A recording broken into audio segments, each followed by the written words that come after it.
Hi there, welcome to Business Leadership Podcast. In this podcast, I introduce successful business leaders and industry experts to help you grow your business. I truly believe that sometimes a single insight can completely change your business directions and allow you to achieve your business goals. In this episode, I interviewed Catherine Arbel from Awaken company. She's a successful entrepreneur, business leader, and author of award-winning The Awaken company. Now, we talked about a variety of topics in this discussion, but I think you will really enjoy my discussion with her when she walks us through concepts of Awaken company and what it takes to build Awaken organization and a leadership team. She also explained that purpose of Awaken company is to awaken the fire within an organization with the passion, purpose, and the playfulness. And she also walks us through step by step, process to build this company, and also the awards that you get once you build that Awaken company, and impact on the people and the workplace engagement. If you like this discussion, don't forget to like and subscribe to this channel for future episodes. Until next time, enjoy. Hi guys, welcome to Business Leadership Podcast. Today my guest is Catherine Arbel. Catherine is the founder of Awaken company, and she is also author of a new book, Awaken company.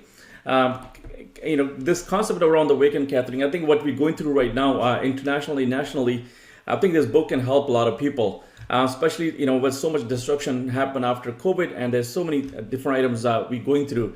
So I'm looking forward to learning from you, looking forward to our discussion. Thank you so much for your time today. Such an honor and pleasure to be with you today. And to everybody listening, thank you very much for listening and being with us. Thank you. So walk us through, what do you mean by Awaken company, Catherine? Well, really, an Awaken company is an organization that is learning and living its potential. And it's something that I would almost see it as like an organism. So we as organisms and nature is continually learning and growing and changing. So it's not a static organization. Rather, it's one that's living and vibrant, much like a forest. Mm-hmm. And awakening organizations have a reason to exist. And it is very important that organizations are very clear with their why they exist, mm-hmm. and that they don't cause any harm to either other humans or the planet. So that's kind of the focus of awakening organizations, is to solve business problems, mm-hmm. in a very real way. And I believe businesses are the way, and organizations are the way to solve the world's greatest challenges. And mm-hmm. That's what awakening organizations really, really create and build on. Very interesting. So what do you see that other side of it when the company is not awakened? What can are we building businesses, building companies? What do you see other side of it? What kind of damage we do on a planet or economically that when you don't have an awakened company? Well, let's look at our engagement statistics. So engagement is not as high as it could be. So an invitation to really bring our humanity into the workplace, mm-hmm. into what we do, because we don't ever get our moments back. So engagement is low. Relationships, there was one study that looked at people's days, and the worst time of their day was their time with their bosses. So mm-hmm. that's not an awakening organization, because the relationships are not very strong. And then the majority of businesses don't survive past 10 years. And I'm going to be very curious to look at the data in a year from now to see how many businesses have really survived through this COVID time and adapted through the COVID time. So when we're not awake, when organizations are not awake, they're asleep at the switch. So they're mm-hmm. asleep in terms of their teams, the people, the humanity in their teams, the relationships in the teams, and also organizationally as a collective asleep. And if we look at the data on those 3 points, there's a lot of work we can do to improve. And I believe that leaders are the solution to this. Like, real leaders are the solution to create awakening organizations. And so much attention, Gurmeet, has really been put on the why. Like, why?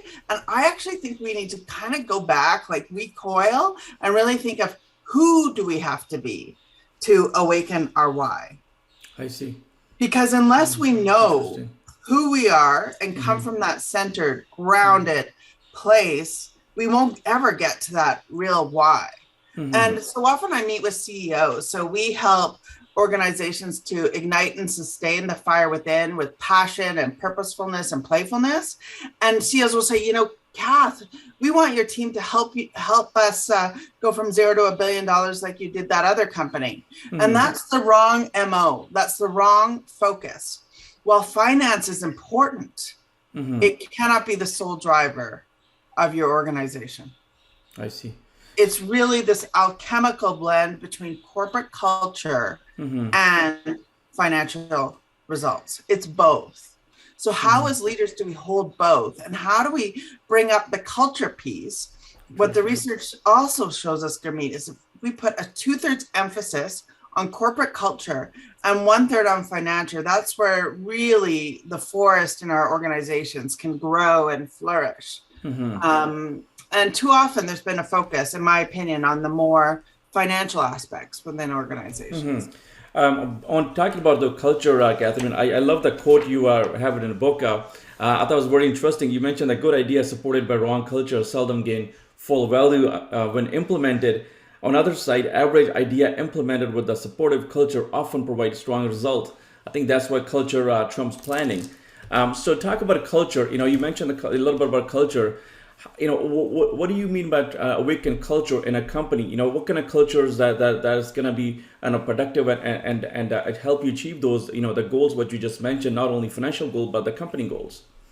So let's begin with the pillars. So when you picture a drop in the ocean, it has a ripple out, right? Yeah. It has a ripple out. So we are the drop. Every single person is a leader in every organization. So we begin by awakening ourselves, then awakening our relationships, then awakening our teams. And how do we do that? So for the CEOs listening, and these all, Gurmeet, awaken culture. These 3 pillars, awaken and alive in culture. So how do we awaken ourselves back to the who do we have to be to get to where we want to go? And I think everybody, and even seeing everybody as a leader is a shift. And anytime we call somebody a follower, Gurmeet, it's like the F word. Yeah. Their behavior actually diminishes. Mm-hmm. So I think we really need to encourage everybody to be their own leader, to be their own boss of their experience and their experience within our organizations. And I think this is also what different generations are asking for right now. Mm-hmm. And so that we can really get engaged generationally in a different way. So first is, how do we awaken ourselves to build a healthy culture? I believe in organizations should have centering practices. For example, an organization that I founded with Shahana Siddiqui, my former business partner, was a Profit 10 in Alberta, Profit 200 in Canada.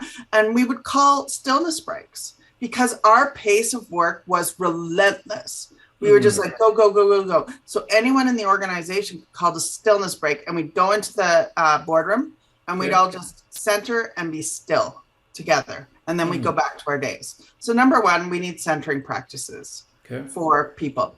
People also need to be aware of their strengths and weaknesses as a leader. For example, for me, I have coupled and partnered with people who complement my strengths and weaknesses so that there's more alchemy in that relationship. They see things that I don't see, and I see things that they don't see. Mm-hmm. So, being very aware of your work-ons and what your strengths are. And, I used to interview CEOs and board of directors all the time when I was in executive recruiting. And whenever somebody would say, well, I don't really have any weaknesses, I would never put them forward as a candidate because no self-awareness, right? Yeah. So that's the next one. The next one would be, are we behaving, and for people to bring this internal awareness to their system, are we behaving from more of an awakened place or more of an asleep place? And let's face it, we all know when we're coming from our higher self or when we're coming from our lower self. Either life is acting for us or life is acting against us. And when we're ever in that complaining zone, we're kind of in the asleep place. I see. So it's like an invitation to awaken. So that's one pillar. To awaken our culture. The next is relationships. Okay. And relationships are the reason why people either stay or leave organizations. The cost of somebody, let's say, making $100,000 a year if they leave an organization. The cost of the organization is about $1.2 million. So we can't afford to be losing our teams. So how we as leaders do we engage with people? We need to notice people doing amazing things. Like these are all small little things that everybody can do. Catch people in the act of doing things right, Hermeet. And then it builds a healthier relationship to build from. But these challenges, we're talking about relationship, culture, we're talking about that, those pillars, the trust. This was challenged during this COVID time, right? It was challenged on a many different levels. We couldn't sustain that, no matter how much you try. It was a lot more hard work than normally it would have been before COVID, I would assume. So what do you see that challenges that people dealt with during this, how do they approach these challenges during this time? Well, I have seen such a big diversity in terms of the approach. So I'll share some with you. One client, for example, chose to keep open the whole time. And so they dealt with various challenges related to that, around wellness, around how to support people through their anxiety. And other organizations have totally closed down during COVID, all online, and then others kind of walked a middle pathway. However, awakening organizations will make policies based on what their culture is asking for. And we need to measure culture like so often, because what gets measured gets managed. And unless we actually pay attention and give, like, for example, with Awaken Company, purpose, passion, playfulness, like we are constantly, are we in line with that? So for example, a piece of playfulness today from Awaken Companies, I sent a poem to my team, and it was just a playful thing to do. So are we, and it's the continued reevaluation of our culture. So during this time, it's been organizations and leaders who've really stayed and walked the walk as it relates to their culture, and also been open to what the external circumstances has been calling for. Keeping up with this. Yeah, so it's kind of, it's where there's been trouble is where I've seen organizations not keep their culture in line. And let's face it, it's been a very stressful few years. For everybody. For staff and the leaders, both sides, right? For everybody, like to have a global pandemic, it's been very, very stressful. So, we've been brought in a very interesting way. So we do lunch and learns on mindfulness, on how to develop personal vision, how to do value sessions. And for some teams, we've been walking through them every month, doing something with them. And that's been quite powerful to keep the cohesion of the team. The other thing is, I think COVID's invited us to create. So for example, Awaken Company before, we were doing our consulting out in the world, and now we have a whole webinar library that we would not have had COVID not existed. So we pivoted, not to use an overused term, but we morphed. It's still keeping in line with our vision, our values, to having different offerings to serve our clients. But ultimately for us and for awakening organizations, it's always about service, somehow contributing to the better good of society and to people and to the planet. Very interesting. So let's talk about leadership a little bit, Catherine. What are some of that important, or you think the top the personality, the development, what are some of the characteristics, awakening leader, what do they do, and how do they approach some of these challenges we just talked about? What a great question.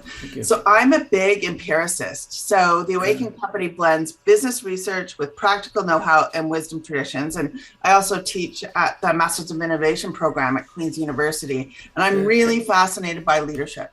And so there's a fantastic, and this is super important, everybody can be taught leadership. The challenge is we often get put into leadership positions with no training. It's like, it's almost like parenthood. You're put into being a parent, no training, right? So here's what the characteristics I look for. And it's based on a very, very well-researched business model called Transformational Leadership by Bass and Avolio. And it has to do with 4 I's. Are the leaders inspiring? So are they actually our leaders bringing us to an envisioned future, to our North Star, while keeping in mind our inner compass? So number one, are leaders inspiring? So I think all leaders can help to create a vision and embody that vision. Next is intellectual stimulation. I think all leaders need to inspire intellectual stimulation. That is, are we getting people to think through our business challenges without giving them the answer, without telling people how to do it? Trust people to do it. Trust is like, when we don't trust people, it's like imposing a tax on the organization. So trust. So intellectual stimulation. Then idealized influence, which is, do we have the values? Are our values clear as a leader? And that's very, very, very important as well. As well, we need to consider the fourth one is individualized consideration. And that is, are we considering people as individuals and not kind of putting them in a whole group? You have to do this, you have to do this, you have to do this. So those are the 4 I's of transformational leadership by Bass and Avolio. And Dr. Julian Barling teaches this at Queen's University. It is the most powerful leadership model, one of the most well-researched business models. So those 4 I's, they all begin with I, yet leadership and transformational leadership has nothing to do with the I.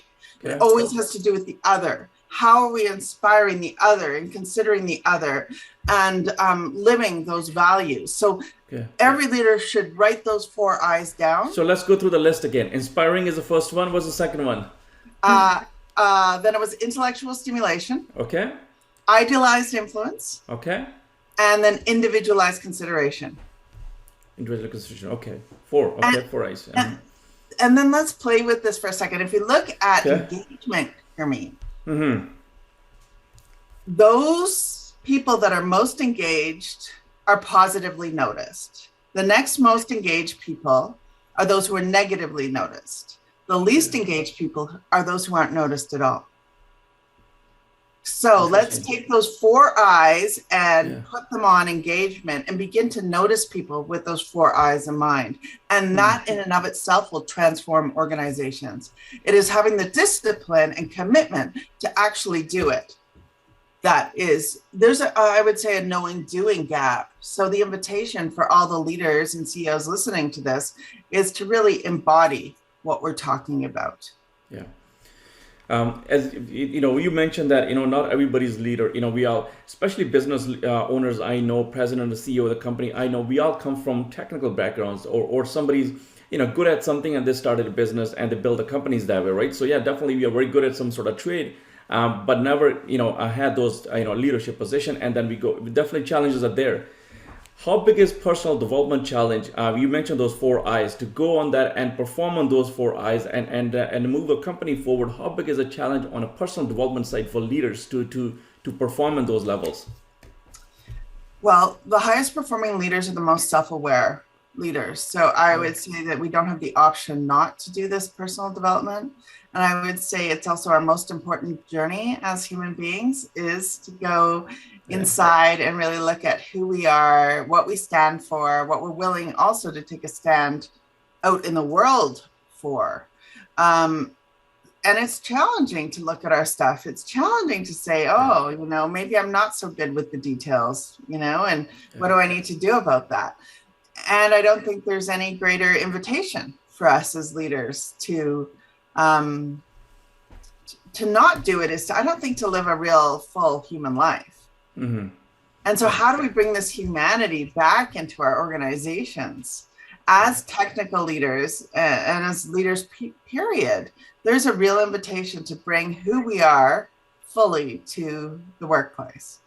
And in that, it will ripple out into everything you touch. For example, we do a lot of work with the Enneagram, which is a personality roadmap for how do we actually be more present. We have a whole bunch of webinars with one of the thought leaders in the world, but even the simple task of doing the Enneagram and understanding what your type is and understanding what that means as a leader, to know your type and to work on yourself.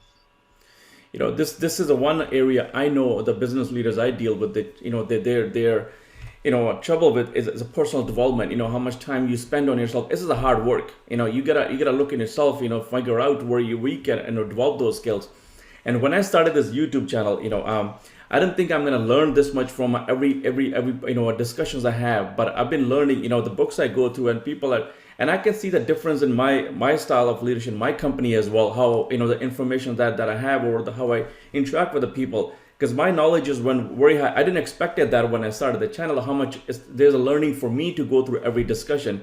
So every time I have a discussion, every time it comes on, but I learn from it. But I use that in a business because I can see that my leadership style is changing because all the information I'm getting and all that knowledge I'm getting, they're definitely making a big difference on a team as well, because they see that little bit change in me because I'm learning every discussion I have. So we've gone through over some 120 interviews so far, but every person I talk to, I learn so much from the discussion. And I think back to your point where the personal development comes in, that's what you got to be doing as a leader. You got to be learning, and you got to be gathering that information and figuring out the new ways of developing your teams. 100%. And you raise a very key point. Leaders need to be open to learning. Yeah. It's when we shut the door and say, I know it all, that it cuts off everything. Whereas every day, in our circumstances, in our surroundings, we can be learning. So you're raising a huge point in terms, and that's what awakening organizations are. They're really learning their potential and growing into that potential, both individually, relationally, and as a team. Those kind of three key pillars. Look at you, the way you described it. You're changing, so everything around you is changing, like that ripple that I spoke about. It's exactly like that. Interesting. So let's talk about that on engagement, the workflow. You mentioned potential. Workforce is one of the, I think one of the stat from a Gallup you mentioned in a book was 33% engagement on a workforce. That's a challenge I think every business, leaders deal with, every company deals with, that, the people just not engage in a workplace, right? So yeah, part of that is leadership, could be company. I'm not, we can get into that, but how do we, sometimes I wonder that, people work on a certain numbers we give them. They work on a quota. Hey, listen, this is your quota that you got to develop. But if there's a possibility, you can tap into the potential, because the potential is much higher than one they're working on an ongoing basis, right? If there's a way you can awaken the leadership team or company and tap into the potential that workforce has, you could be much a more productive company. Would you say? Yes. Well, when we get into that, it's huge. When we tap into people's potential, it really is unlimited, and it's counterintuitive. But sometimes we just need to stop. For me, that sounds so weird, but just to stop and compose ourselves and to recenter and then to go forward. So in a way, that stopping almost allows that stream of potential to enter us, whereas I think we're often on the relentless pursuit of more. And in that pursuit, we actually lose our center, we lose our grounding, we lose that stream that helps propel us in new directions. It's a creativity stream that can allow us to grow during the most challenging times. So it's the counterintuitive things like stopping. Mm-hmm. Rather than just go, taking a walk through the forest or through the ravine. And then often, I don't know about you, but I find when I do that, I'm far more creative, and it opens up so many ideas for myself and for our business and for our clients. Wow. So how do we encourage people to stop and actually experience? That's the invitation for leaders in terms of tapping into this stream of potential. Mm-hmm. Yeah, definitely. People have a lot of time during the COVID to have that pause or stop and think. We've been doing a lot of thinking during this COVID. I think that's where a lot of new ideas, new pivoting in a businesses came probably from, that, people slowing down a little bit in a COVID time. Well, some people did and some people didn't. Some people were just on Zoom relentlessly. So it's kind of a bit of both. When I speak about awakening cultures, there's three key centers or frames that we can use. First is to energize. Number one, is our vision clear? Okay. Is our vision clear? Do we have clear goals, clear metrics on the culture side and the financial side? Okay. And are we celebrating? And often I think the celebratory piece during COVID has kind of been a bit missed, but we need to celebrate our successes. So first is to energize, then it's to sustain. And are our values clear? Are we connected? Are we keeping together as a team, connected on a heart level? Not just on kind of a do this, do that, do this, do that, but are we really, really connected? Mm-hmm. And do we have off ramps is the other thing about sustaining, which is really, really, really important. So what if scenario planning in our organizations as entrepreneurs is very important. I think COVID's been a good example for that. We need that. And then the third is regeneration. And regeneration is taking those pauses, allowing time. Like our team recently went to see the Sistine Chapel. We're going the exhibit in Calgary. We're going to the Alberta Ballet together. So we're taking in creative atmospheres, creativity to kind of fuel our business, but also building that connection that I spoke about and sustain. So it's really an invitation to walk the walk that we hear in business books, but to do it. Mm-hmm. And where I think the Awaken company is so different is we talk about the who versus it's not just about the why. It is about the why. And it's also about who do we have to be as leaders to get to where we want to go. So those three pillars, CEOs need to think about: what are we energizing? What are we sustaining? And how are we regenerating our organization? Which one do you see the biggest challenge out of those three that people struggle with? Is it early on energizing, or is it sustaining? Where do you see the biggest challenges out of those three, Catherine? Immediately, I went to regeneration, more this innovation, take pause, because our culture is so. This is why I think the planet is literally, we're almost like a virus on the planet. The planet is burning out. So I see it as regeneration. And however, Gurmeet, I'll often meet with CEOs. I'll go, what's your vision? And they don't know. Like they don't know. Or I'll walk around the organization and ask people, so do you know what your vision is? And I'll tell a personal story here. And I'm a serial entrepreneur, as you know, I totally messed up on vision with BluEra, which is the executive search firm that I mentioned earlier.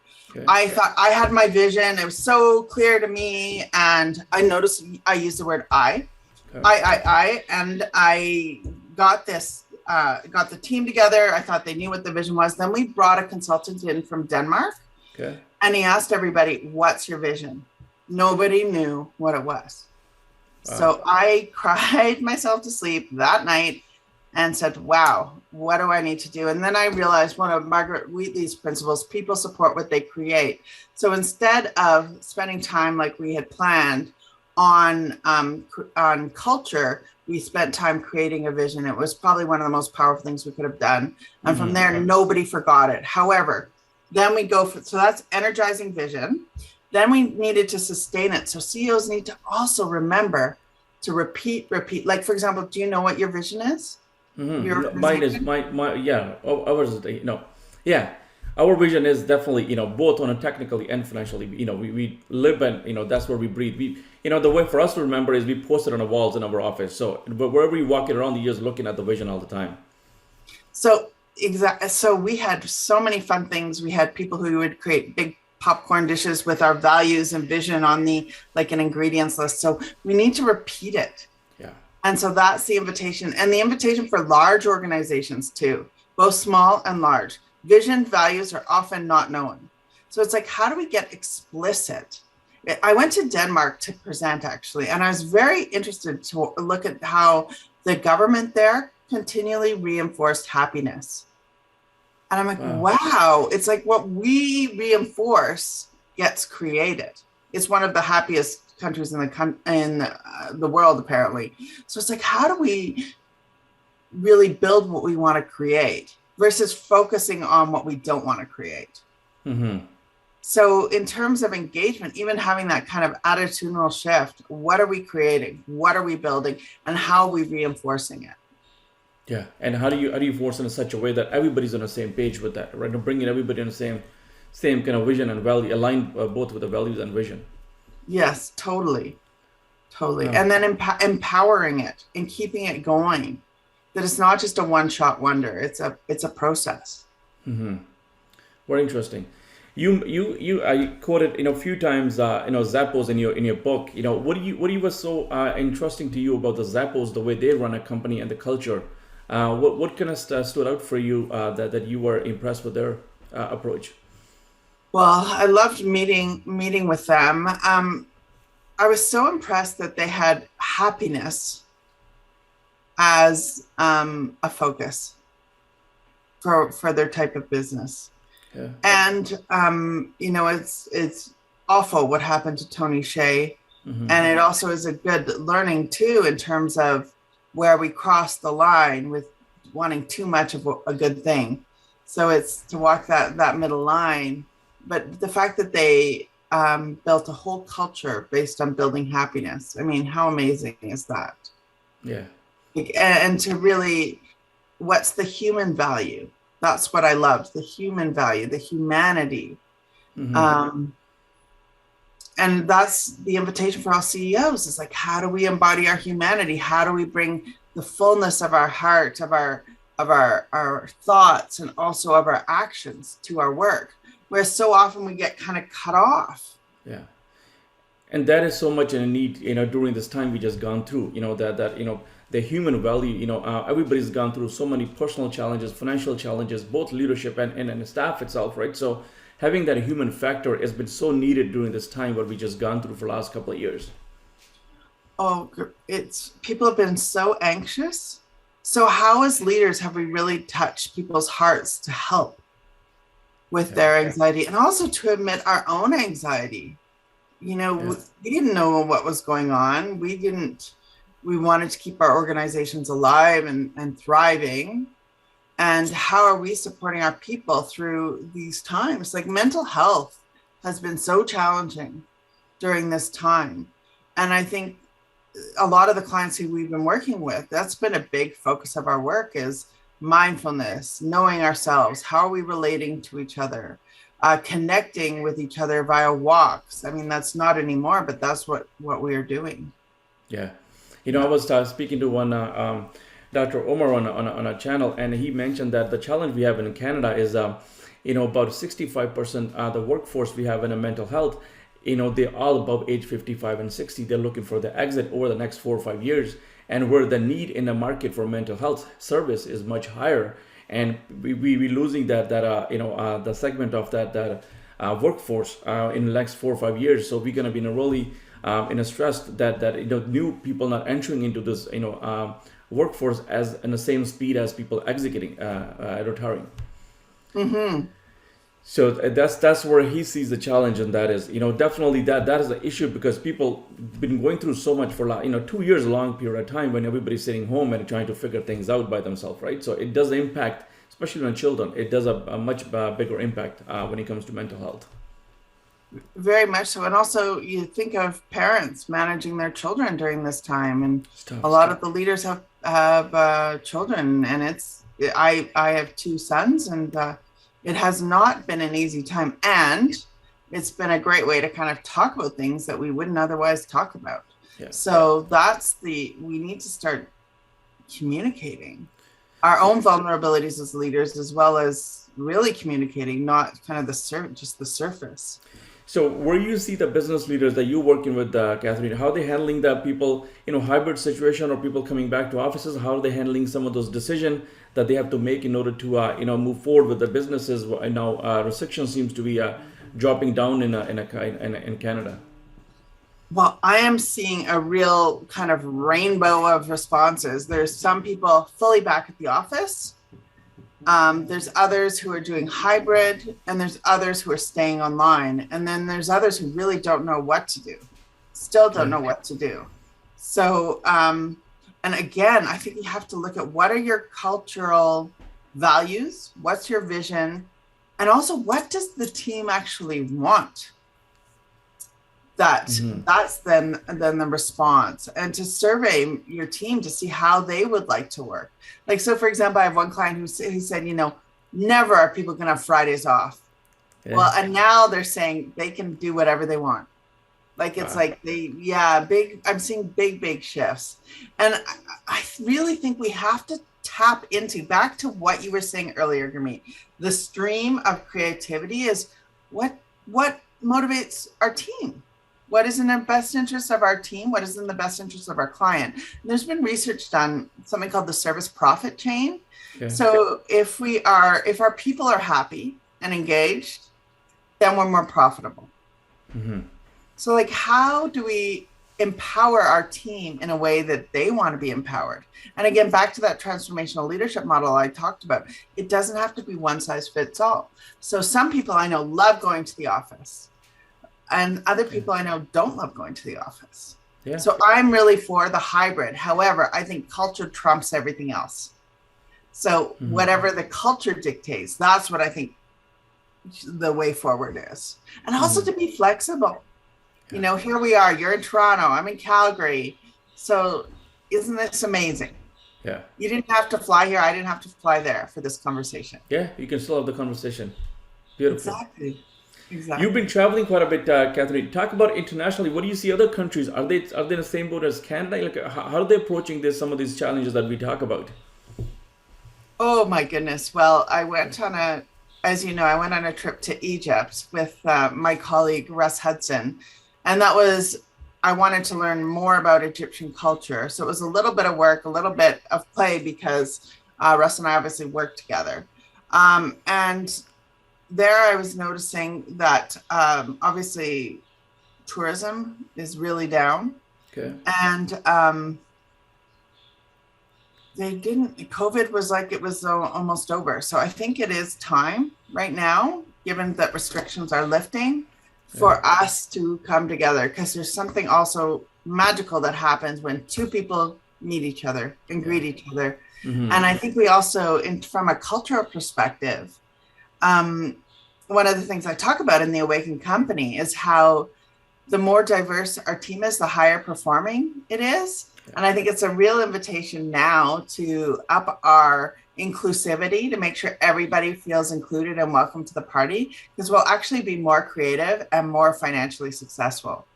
So not, for no other reason other than it's a lot more fun to travel and to do work and to work with different cultures. It's truly that open-mindedness. That's where we learn.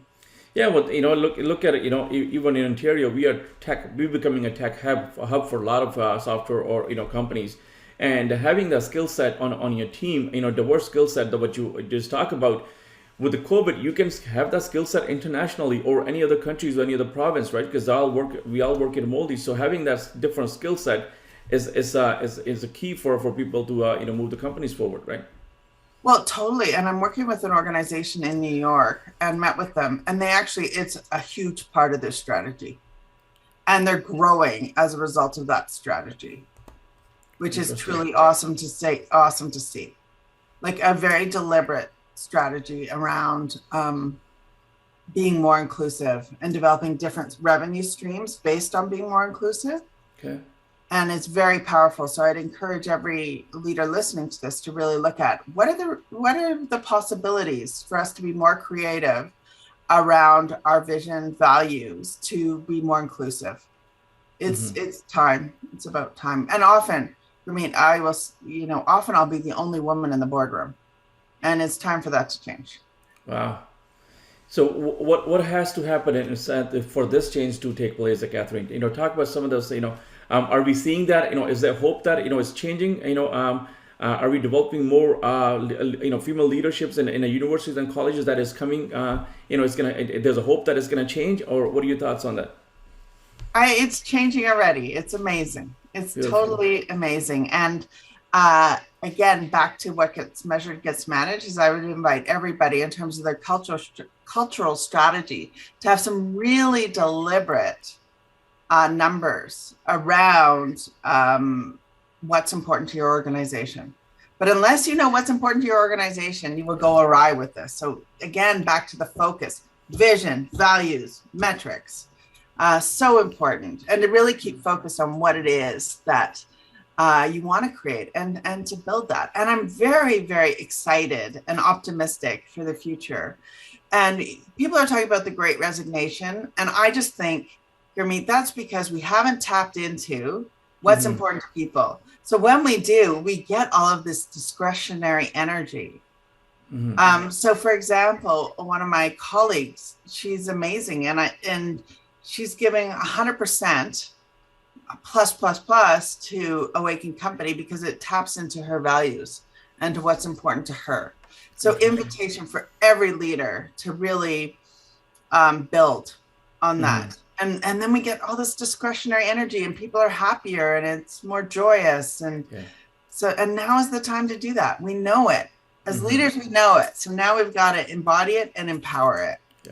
Yeah. One of the item I noticed, the new generation, the new graduates coming out of universities and colleges, right? So, because I happen to hire a lot of younger workforce, they almost demand some of those, they're not looking, they're almost demanding some of those, attributes you talk about as Awaken company or, Awaken leaders. They're looking for those because, for some reason they're so aware of some of those attributes that they need to, so they're looking for that as an employer to join the company.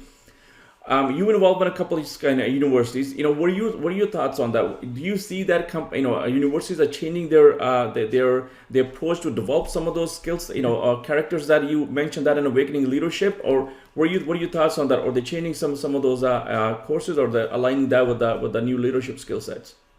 So the fact that I'm teaching the Awaken Company process in a business school is a huge deal. Okay. So the answer is yes. And I'm teaching to students in 23 different countries. Wow. From Canada.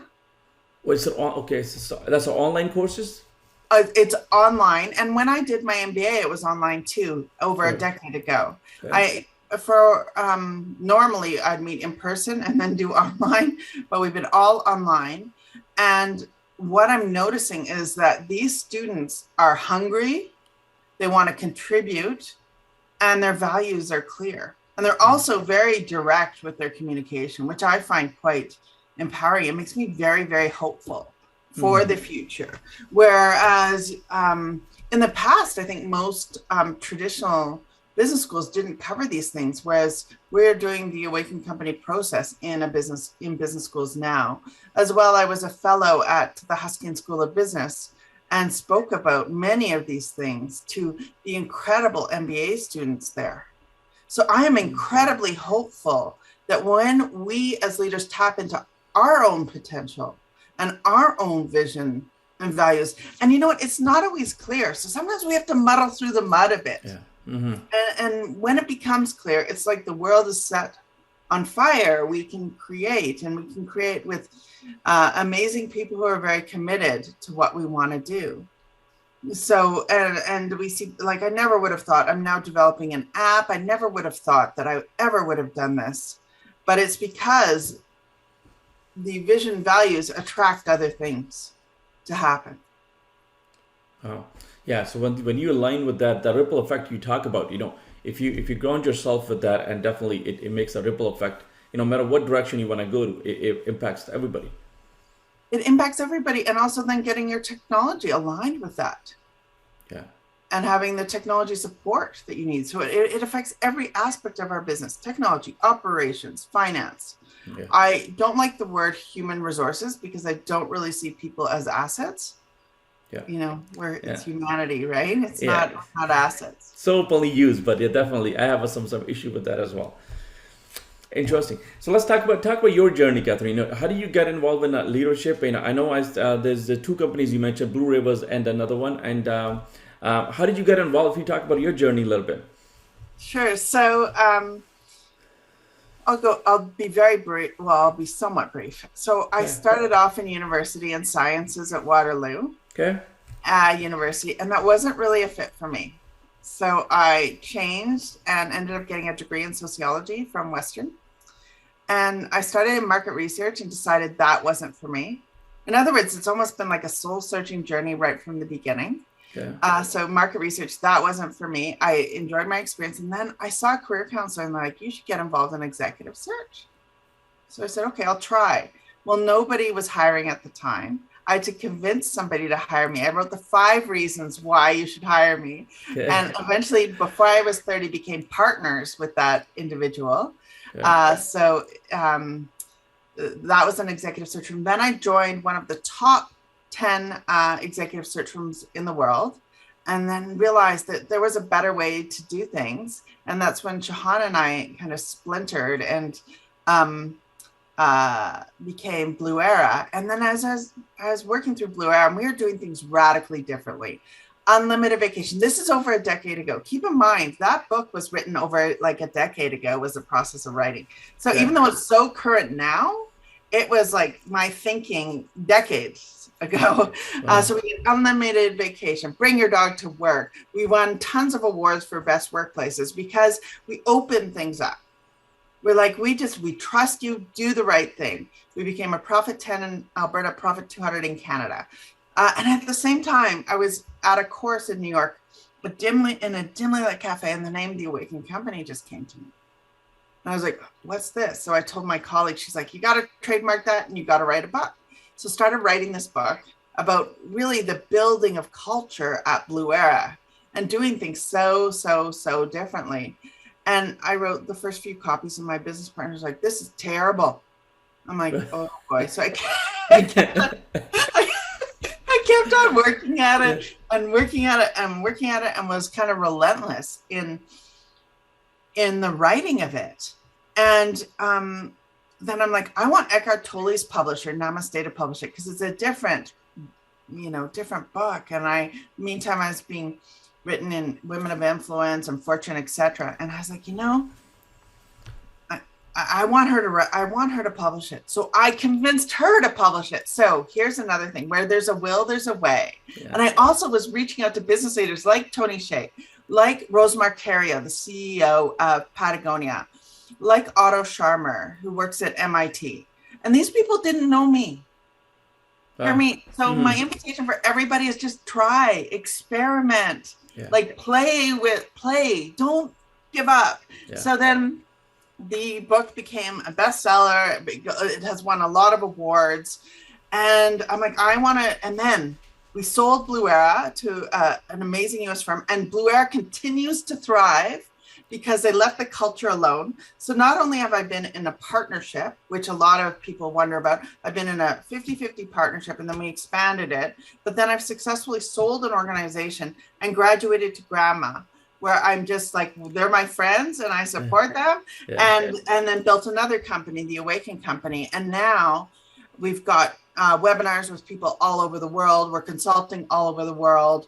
And we're helping organizations to awaken people within.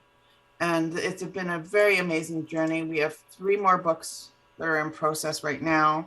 And so that's a bit, and all at the same time, play tennis, surf, windsurf, have 2 kids, a full life, and I'm married to an entrepreneur as well. So it's beautiful. Yeah. So I wanted to tell CEOs and leaders that, with taking pauses, you can design your life. You can design your life into the potential that you want. Yeah. I'm going through this book, and a lot of references I see that Catherine is in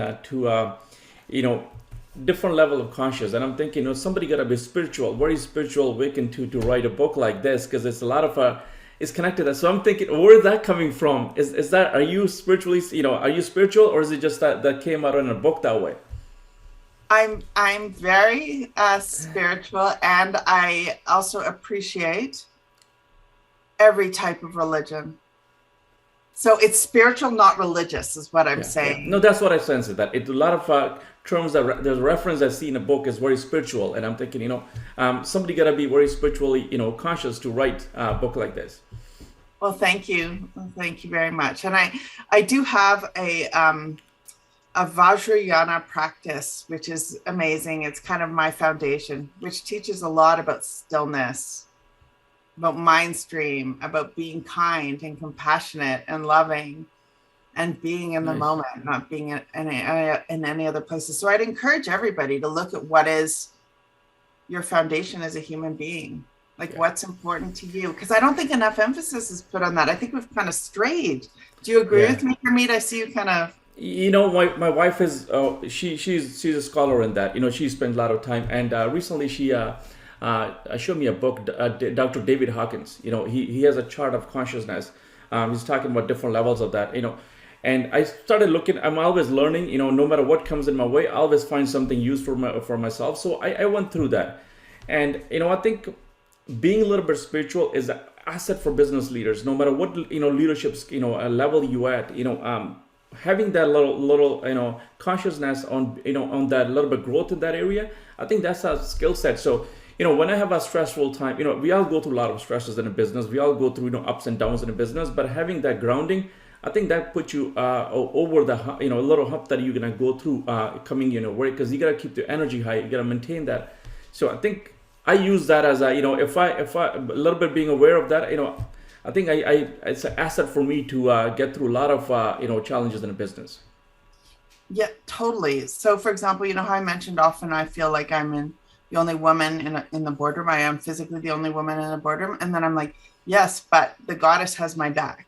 So it's like you said, there's this support that I wouldn't have otherwise had, if I didn't have my practice. So I would invite leaders just to consider what are their spiritual practices, and it can be as small as just saying gratitudes at the end of the night. Yeah. It doesn't have to be anything big. It's like, what am I thankful for? How have I been compassionate, kind, loving today, and thoughtful, for example?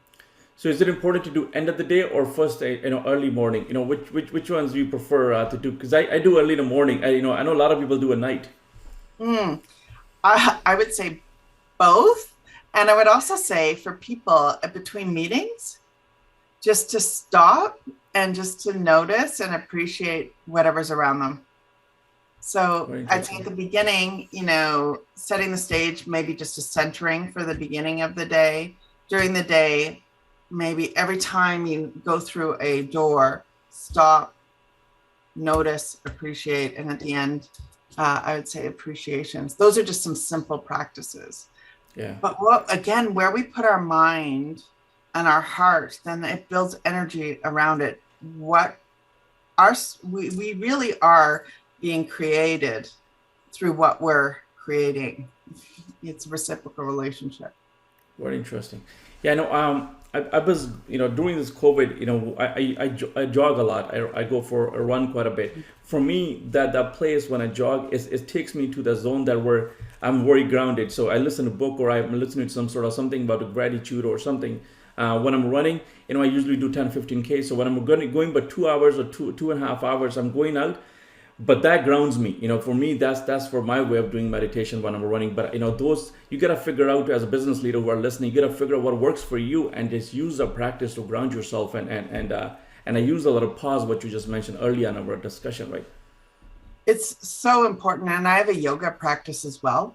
And all through COVID, I either was on Zoom, outside, but it really, really helped for me to return back to the present, to return back to what's here and now. And if I didn't have that yoga practice, it would have negatively impacted my mental health for sure. Because having that regular practice, come back as another. But to your point, for some people it's running, for some people it's yoga, for some people it's a journal. But it's for leaders to find out what works for them. Yeah. And where, because I don't think it's a one size fits all prescription. Yeah, no. Everybody's gonna find their own way of whatever they gotta use to get to the state. Mm-hmm. So that loops us back into transformational leadership. That individualized consideration piece is so important.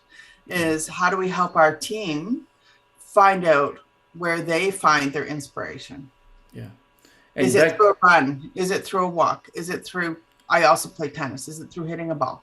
Yeah. Is it through yoga? Is it through gratitude? And if you're not taking care of yourself, if you're not at that state, how do you help your team, right? You got to help yourself first before you help your team. So, it works both ways. Yes, very much so. Okay. Very much. So let's talk about business leaders who are listening, Catherine. We all going through a lot of challenges. Business are, back in progress again. People trying to, business leaders have two challenges. They got to bring back the revenue where they were before COVID, and they got to increase the company. And at the same time, they got to build a cultural. What we talk about, the Awaken company. How do they find a balance? And any word of wisdom you have for them? How do they approach these two challenges? I'm not sure. I'm sure they have to make a lot of decisions over the next few months. How do they go about it? What's something they can keep in mind when they're going through those decision process? Well, one thing I would suggest is that every leader write their own obituary so that it's very clear who they want to be and where they want to go. Interesting. Okay. Yeah. And then it keeps the end in mind as well. I think Stephen Covey spoke about that, keep the end in mind. So then by writing our own obituary, then it keeps in mind who do we want to be in a very fulsome perspective to get to where we want to go. So I'd invite every business leader to do that and really consider our demise. And that makes everything else a lot more clear for who do we want to be. And on a day-to-day level, the other thing is once that's been done is think about every day, what's the smallest thing I can do? Because ultimately it's about living those small moments that adds up to living our potential and living an awakened life and an awakening life, and then creating awakened businesses and organizations. Very interesting. So where can people connect with you? Where can they find you, Catherine? So awakencompany.com. We're on Twitter. We are on Instagram, Facebook, and I'm on LinkedIn, Catherine Arbel. And the other are under the Awaken Company or Awaken Company. So please come and join our social, make a comment, engage with us. We really try to provide information that is helpful, that serves your own personal awakening and your organization's awakening. Yeah, I see a lot of webinars on your website as well, and I also saw that there's a self-assessment as well. If somebody wants to know where they stand, they can go to the self-assessment and get some insight. Yes, we have a cultural assessment. So if you do that on our website, you'll get an assessment of where you are now and where you could be. And that's for free. And it will give you an instant snapshot and serve you in terms of, I could maybe tweak this. I could focus on this. Okay. I'm definitely going to include all the links to a website and those assessments under this video as well. So our business leaders, I encourage them to, definitely go through that, quick little assessment. That will give you maybe idea, where you at and what you need to work on. Very much so. And really what gets measured gets managed. So create measurement around yourself, your relationships, and your culture. Very, very, very important. And come and play with us. Like, put your comments. If you don't agree with something, comment. If you have found that it is helpful, comment, engage. And we design our content based on our communities. So please come and join us. Okay. I enjoy our discussion. I recommend all business leaders who are watching, connect with you and have a conversation with you, or simply just take assessment or see where you stand on that stuff, right? And also, to best way to find this book, it's the same way Amazon. I got it right, so that's the right way. Okay. Yeah, Amazon. You can get Awaken Company on Amazon, and most major resellers still sell it. And most business books don't survive past 6 months, and this is in years and years that it's been published. So please have a read through. It'll provide you with a lot of information that will serve your organization. Yeah, no, I definitely enjoy reading this book. And I learned so much from many different areas. Building a company. I'm in a process of developing a company. Definitely, there's a lot to learn from me in this one, and especially on leadership. There's always tons to learn from leadership. So I would recommend any business leaders, get a copy of the book and just go through it, and I think you'll be amazed what you learn out of it. Yeah, and also join our newsletter. I'm doing a big, for example, newsletter on culture and how CEOs work with culture for April. I'm beginning anew because it's spring. So join our newsletter and you'll get tons of free content that you can implement. I'm big into implementation because I've been in and am in the CEO shoes. So I know what it's like. It's not easy. Yeah. So I applaud all those leaders out there for sure. Yeah. Any message you want to leave for business leaders who are watching before we go? I think leadership will solve our greatest challenges, and I don't think we have a moment to lose. I really think we've got to embody it now. Beautiful. Yeah, especially time like what we're just going through. We need those leaders to move forward. Okay. Very much so. Well, I really applaud you thank you so much for time. I appreciate all the time you spend with me. I learned so much from our discussion. So thank you so much. We'll talk soon. Thank you so much, Gurmeet. Bye for now. Okay, bye-bye.